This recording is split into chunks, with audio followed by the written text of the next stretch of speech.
Pause. Shifa. Maternity care, most affordable and compassionate, maternal health care in city of Vijaypur.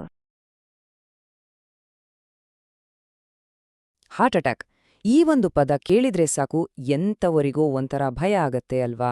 ಆದ್ರೆ ಇದರ ಬಗ್ಗೆ ನಮ್ಗೆ ಗೊತ್ತಿರೋ ಎಷ್ಟೋ ವಿಷಯಗಳು ತಪ್ಪು ಕಲ್ಪನೆಗಳೇ ಆಗಿರ್ಬೋದು. ಸರಿಯಾದ ಮಾಹಿತಿ ಇದ್ರೆ ಒಂದು ಜೀವನನೇ ಉಳಿಸ್ಬೋದು. ಶಿಫಾ ಆಸ್ಪತ್ರೆಯ ಈ ಮಾರ್ಗದರ್ಶಿ ನಮ್ಗೆ ಅದಕ್ಕೆ ಸಹಾಯ ಮಾಡುತ್ತೆ.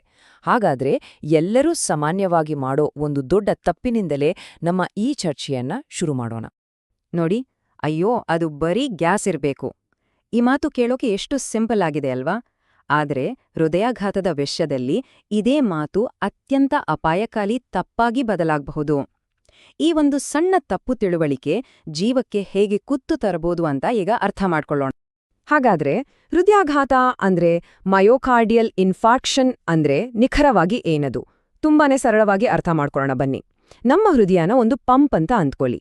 ಈ ಪಂಪ್ಗೆ ರಕ್ತ ಸಾಗಿಸೋ ಪೈಪ್ಗಳೇ ಅಪಧಮನಿಗಳು. ಕಾಲ ಕಳೆದಂತೆ ಈ ಪೈಪ್ಗಳೊಳಗೆ ಕೊಬ್ಬು ಅಂದ್ರೆ ಪ್ಲಾಕ್ ಕಸದ ಹಾಗೆ ಶೇಖರಣೆ ಆಗ್ತಾ ಹೋಗುತ್ತೆ. ಇದೇ ಮುಂದೆ ಒಂದು ಬ್ಲಾಕೇಜ್ಗೆ ಕಾರಣವಾಗುತ್ತೆ. ನಾವು ಸಿನಿಮಾಗಳಲ್ಲೆಲ್ಲ ನೋಡಿರ್ತೀವಿ, ಹಾರ್ಟ್ ಅಟ್ಯಾಕ್ ಅಂದ್ರೆ ಎದೆ ಹಿಟ್ಕೊಂಡು ಕೆಳಗೆ ಬೀಳೋದು. ಆದ್ರೆ ನಿಜ ಜೀವನದಲ್ಲಿ ಅದು ಯಾವಾಗ್ಲೂ ಹಾಗೆ ಇರೋದಿಲ್ಲ. ಹಾಗಾದ್ರೆ ನಿಜವಾದ ಎಚ್ಚರಿಕೆಯ ಲಕ್ಷಣಗಳು ಯಾವುವು? ಅವುಗಳನ್ನ ಗುರುತಿಸೋದು ಹೇಗೆ? ಬನ್ನಿ ನೋಡೋಣ. ಹೌದು, ಸಿನಿಮಾದಲ್ಲಿ ತೋರಿಸುವ ನಾಟಕೀಯ ದೃಶ್ಯಕ್ಕೂ ವಾಸ್ತವದಲ್ಲಿ ನಿಧಾನವಾಗಿ ಗೊಂದಲಮಯವಾಗಿ ಕಾಣಿಸಿಕೊಳ್ಳೋ ಲಕ್ಷಣಗಳಿಗೂ ಅಜಗಜಾಂತರ ವ್ಯತ್ಯಾಸವಿದೆ. ನಿಜ ಜೀವನದಲ್ಲಿ ಹೃದಯಾಘಾತದ ಆರಂಭ ತುಂಬಾ ಸೂಕ್ಷ್ಮವಾಗಿರಬಹುದು. ಅಷ್ಟೇ ಏಕೆ ಕೆಲವೊಮ್ಮೆ ಗೊಂದಲವನ್ನು ಉಂಟುಮಾಡಬಹುದು. ಇನ್ನು ಕ್ಲಾಸಿಕ್ ಎದೆನೋವಿನ ಅನುಭವ ಹೇಗಿರುತ್ತೆ ಅಂತ ಕೇಳಿದ್ರೆ ರೋಗಿಗಳು ಬಳಸೋ ಈ ಹೋಲಿಕೆ ನೋಡಿ. ಎದೆಯ ಮೇಲೆ ಯಾರೋ ಆನೆ ತಂದು ಕೂರ್ಸಿದ ಹಾಗೆ ಇತ್ತು ಅಂತಾರೆ. ಇದು ಸಣ್ಣ ನೋವಲ್ಲ, ಬದಲಿಗೆ ಒಂದು ರೀತಿಯ ಭಾರೀ ಒತ್ತಡ, ಹಿಂಡಿದ ಹಾಗೆ ಆಗುವ ಅನುಭವ. ನೆನಪಿಡಿ, ಎದೆನೋವು ಮಾತ್ರವೇ ಹೃದಯಾಘಾತದ ಲಕ್ಷಣ ಅಲ್ಲ.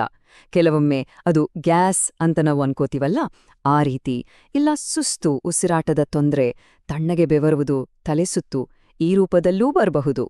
ಅದರಲ್ಲೂ ವಿಶೇಷವಾಗಿ ಮಹಿಳೆಯರು ಮತ್ತು ಮಧುಮೇಹಿಗಳು ಈ ಮೂಕ ಅಂದ್ರೆ ಸೈಲೆಂಟ್ ಲಕ್ಷಣಗಳ ಬಗ್ಗೆ ಹೆಚ್ಚು ಜಾಗೃತರಾಗಿರಬೇಕು. ಸರಿ, ಲಕ್ಷಣಗಳು ಗೊತ್ತಾದ್ವು. ಆದ್ರೆ ಆ ನಂತರ ಶುರುವಾಗೋದೇ ನಿಜವಾದ ಓಟ, ಸಮಯದ ಜೊತೆಗಿನ ಓಟ. ಹೃದಯಾಘಾತವಾದಾಗ ಮೊದಲ ಕೆಲವು ನಿಮಿಷಗಳು ಮತ್ತು ಗಂಟೆಗಳು ಅತ್ಯಂತ ನಿರ್ಣಾಯಕ. ಇದನ್ನೇ ಗೋಲ್ಡನ್ ಅವರ್ ಅಂತ ಕರೆಯೋದು. ಯಾಕೆ ಇದಿಷ್ಟು ಮುಖ್ಯ ನೋಡೋಣ. ಡಾಕ್ಟರ್ ಹಬೀಬುಲ್ಲಾ ಅವರ ಈ ಮಾತು ಎಷ್ಟು ಅರ್ಥಗರ್ಭಿತ ನೋಡಿ. ಸಮಯವೇ ಸ್ನಾಯು. ಇದರ ಅರ್ಥ ನಾವು ವ್ಯರ್ಥ ಮಾಡುವ ಪ್ರತಿ ಕ್ಷಣ ಹೃದಯದ ಸ್ನಾಯುವಿನ ಒಂದು ಭಾಗವನ್ನ ಶಾಶ್ವತವಾಗಿ ಕಳ್ಕೊಳ್ತಾ ಇದ್ದೀವಿ ಅಂತ. ಇದು ನಿಜಕ್ಕೂ ಗಂಭೀರವಾದ ವಿಷಯ ಅಲ್ವಾ? ಹಾಗಾದ್ರೆ ಒಂದು ಪ್ರಶ್ನೆ, ಹೃದಯಕ್ಕೆ ಪರ್ಮನೆಂಟ್ ಡ್ಯಾಮೇಜ್ ಆಗೋದನ್ನ ತಡೆಯೋಕೆ ನಮ್ಹತ್ರ ಎಷ್ಟು ಸಮಯ ಇರುತ್ತೆ? ಒಂದು ಕ್ಷಣ ಯೋಚನೆ ಮಾಡಿ. ಉತ್ತರ ಗೊತ್ತಾ? ಉತ್ತರ ಇಲ್ಲಿದೆ, ಕೇವಲ ಒಂದೇ 1 ಗಂಟೆ. ನೋವು ಶುರುವಾದ ಆ ಮೊದಲ ಗಂಟೆಯೊಳಗೆ ಸರಿಯಾದ ಚಿಕಿತ್ಸೆ ಸಿಕ್ರೆ ಹೃದಯದ ಸ್ನಾಯುಗಳನ್ನು ಉಳಿಸ್ಬೋದು, ಚೇತರಿಕೆಯ ಸಾಧ್ಯತೆಗಳು ಅತ್ಯುತ್ತಮವಾಗಿರ್ತವೆ. ಅದಕ್ಕೆ ನೋಡಿ, ಇದಕ್ಕೆ ಗೋಲ್ಡನ್ ಅವರ್ ಅನ್ನೋ ಹೆಸರು. ಓಕೆ, ಸಮಸ್ಯೆ ಏನು ಅಂತ ಗೊತ್ತಾಯ್ತು, ಸಮಯದ ಮಹತ್ವ ಕೂಡ ತಿಳಿತು. ಹಾಗಾದ್ರೆ ಆ ನಿರ್ಣಾಯಕ ಕ್ಷಣದಲ್ಲಿ ಏನ್ ಮಾಡ್ಬೇಕು? ಭಯಪಡದೆ, ತಪ್ಪನಿಕಾಗದೆ ಸರಿಯಾದ ಕ್ರಮಗಳನ್ನ ತೆಗೆದುಕೊಳ್ಳೋದು ಹೇಗೆ ಅಂತ ಈಗ ನೋಡೋಣ. ಈ 4 ಹಂತಗಳು ಜೀವ ಉಳಿಸಬಲ್ಲವು. ಮೊದಲನೆಯದು, ಎಲ್ಲೇ ಇದ್ರೂ ಕೂತು ವಿಶ್ರಾಂತಿ ಪಡಿಬೇಕು. ಎರಡನೆಯದು, ಅಲರ್ಜಿ ಏನಾದ್ರೂ ಇಲ್ಲ ಅಂದ್ರೆ ಒಂದು 325 mg ಆಸ್ಪಿರಿನ್ ಮಾತ್ರೆ ಅಗಿಯೋದು. ಮೂರನೆಯದು ಮತ್ತು ಅತಿ ಮುಖ್ಯವಾದದು, ದಯವಿಟ್ಟು ನೀವೇ ಡ್ರೈವ್ ಮಾಡಬೇಡಿ. ಮತ್ತು 4ನೆಯದು, ತಕ್ಷಣವೇ ಸಿದ್ಧರಿರುವ ಆಸ್ಪತ್ರೆಗೆ ಹೊರಡಿ. ಈ 4 ಸ್ಟೆಪ್ಸ್ ನೆನಪಿನಲ್ಲಿಡಿ. ಇಲ್ಲಿ ಇನ್ನೊಂದು ಮುಖ್ಯವಾದ ವಿಷಯ ಇದೆ. ಹತ್ತಿರದ ಯಾವುದೇ ಆಸ್ಪತ್ರೆಗೆ ಹೋಗೋದಕ್ಕಿಂತ ಸರಿಯಾದ ಆಸ್ಪತ್ರೆಗೆ ಹೋಗೋದು ತುಂಬಾನೇ ಮುಖ್ಯ. ಹೃದಯಾಘಾತಕ್ಕೆ ಚಿಕಿತ್ಸೆ ನೀಡಲು ಸುಸಜ್ಜಿತವಾಗಿರುವ ಆಸ್ಪತ್ರೆ ಯಾಕೆ ಅಷ್ಟು ಅನಿವಾರ್ಯ? ಅದರ ಬಗ್ಗೆ ಈಗ ತಿಳಿಯೋಣ. ಯಾಕಂದ್ರೆ ಇಂತಹ ಆಸ್ಪತ್ರೆಗಳಲ್ಲಿ ದಿನದ 24 ಗಂಟೆಯೂ ತಜ್ಞ ವೈದ್ಯರು ಇರ್ತಾರೆ. ರೋಗಿ ಆಸ್ಪತ್ರೆ ತಲುಪಿದ ಕೆಲವೇ ನಿಮಿಷಗಳಲ್ಲಿ ಇಸಿಜಿ ತೆಗೆದು ರೋಗ ನಿರ್ಣಯ ಮಾಡಿ ಜೀವ ಉಳಿಸೋ ಕ್ಲಾಟ್ ಬಸ್ಟಿಂಗ್ ಔಷಧಿ ಅಂದ್ರೆ ಥ್ರೊಂಬೋಲೈಸಿಸ್ ಚಿಕಿತ್ಸೆಯನ್ನ ಶುರು ಮಾಡ್ಬೋದು. ಇಲ್ಲಿ ಪ್ರತಿ ನಿಮಿಷವೂ ಅಮೂಲ್ಯ. ಇನ್ನು ತುರ್ತು ಚಿಕಿತ್ಸೆಯ ನಂತರದ ಕಥೆ. ರೋಗಿಯ ಸ್ಥಿತಿಯನ್ನ ಸ್ಥಿರವಾಗಿಡಲು ಐಸಿಯು ಅಂದ್ರೆ ತೀವ್ರ ನಿಗಾ ಘಟಕದ ಪಾತ್ರ ಬಹಳ ದೊಡ್ಡದು. ಇಲ್ಲಿ ನಿರಂತರ ಮೇಲ್ವಿಚಾರಣೆ ಇರುತ್ತೆ. ಅಷ್ಟೇ ಅಲ್ಲ, ಸುಧಾರಿತ ಉಪಕರಣಗಳ ಸಹಾಯದಿಂದ ಯಾವುದೇ ತೊಡಕುಗಳು ಎದುರಾದರೂ ತಕ್ಷಣವೇ ನಿರ್ವಹಿಸಲಾಗುತ್ತೆ. ಸರಿ, ಈಗ ಹೃದಯಾಘಾತದಿಂದ ಪಾರಾದ ಮೇಲೆ ಮತ್ತೆ ಅದು ಬರದ ಹಾಗೆ ತಡೆಯೋದು ಹೇಗೆ? ಅಂದ್ರೆ ರಿಯಾಕ್ಷನ್ನಿಂದ ಪ್ರಿವೆನ್ಷನ್ ಕಡೆಗೆ ನಮ್ಮ ಗಮನವನ್ನ ತಿರುಗಿಸೋ ಸಮಯ. ಮೊದಲನೆಯದಾಗಿ ರಿಸ್ಕ್ ಫ್ಯಾಕ್ಟರ್ಸ್ ಏನು ಅಂತ ತಿಳ್ಕೋಬೇಕು. ಮಧುಮೇಹ ಅಂದ್ರೆ ಡಯಾಬಿಟೀಸ್, ಹೈ ಬಿಪಿ, ಸ್ಮೋಕಿಂಗ್ ಅಥವಾ ತಂಬಾಕು ಬಳಕೆ, ಹೆಚ್ಚು ಕೊಲೆಸ್ಟ್ರಾಲ್, ಅಥವಾ ಕುಟುಂಬದಲ್ಲೇ ಯಾರಿಗಾದ್ರೂ ಹೃದಯದ ಸಮಸ್ಯೆ ಇದ್ರೆ ಆಗ ಹೆಚ್ಚು ಎಚ್ಚರಿಕೆಯಿಂದ ಇರ್ಬೇಕಾಗುತ್ತೆ.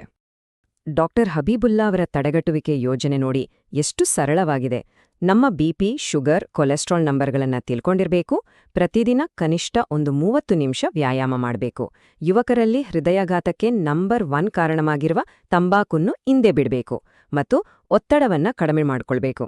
ಇಷ್ಟು ಮಾಡಿದ್ರೆ ನಮ್ಮ ಹೃದಯ ನಮ್ಗೆ ಥ್ಯಾಂಕ್ಸ್ ಹೇಳುತ್ತೆ. ಒಂದು ವಿಷಯವನ್ನ ಮನಸ್ಸಿನಲ್ಲಿಡ್ಬೇಕು, ಇವತ್ತಿನ ದಿನಗಳಲ್ಲಿ ಹೃದಯಾಘಾತದಿಂದ ಬದುಕುಳಿಯುವ ಸಾಧ್ಯತೆಗಳು ಹಿಂದಿಂದಿಗಿಂತಲೂ ಎಷ್ಟೋ ಪಟ್ಟು ಹೆಚ್ಚಿವೆ. ಆದ್ರೆ ಅದಕ್ಕೆ ನಾವು ಮಾಡ್ಬೇಕಾಗಿರೋದು ಒಂದೇ ಒಂದು ಕೆಲ್ಸ, ಸಮಯಕ್ಕೆ ಸರಿಯಾಗಿ ಆಸ್ಪತ್ರೆ ತಲುಪುವುದು. ಜ್ಞಾನವೇ ನಮ್ಮ ದೊಡ್ಡ ಅಸ್ತ್ರ. ನಮ್ಮ ಹೃದಯ ನಮಗಾಗಿ ಪ್ರತಿ ಕ್ಷಣವೂ ಮಿಡಿಯುತ್ತೆ. ಈಗ ಪ್ರಶ್ನೆ ಎಷ್ಟೇ, ಅದಕ್ಕಾಗಿ ಹೋರಾಡಲು ನಾವು ಸಿದ್ಧರಿದ್ದೇವೆಯೇ? ಈ ಬಗ್ಗೆ ಯೋಚನೆ ಮಾಡಿ. ನಮ್ಮ ಆರೋಗ್ಯ ನಮ್ಮ ಕೈಯಲ್ಲೇ ಇದೆ. Shifa Cardio Diabetic Care, Dr. Habibullah Atta. For appointment call 243761.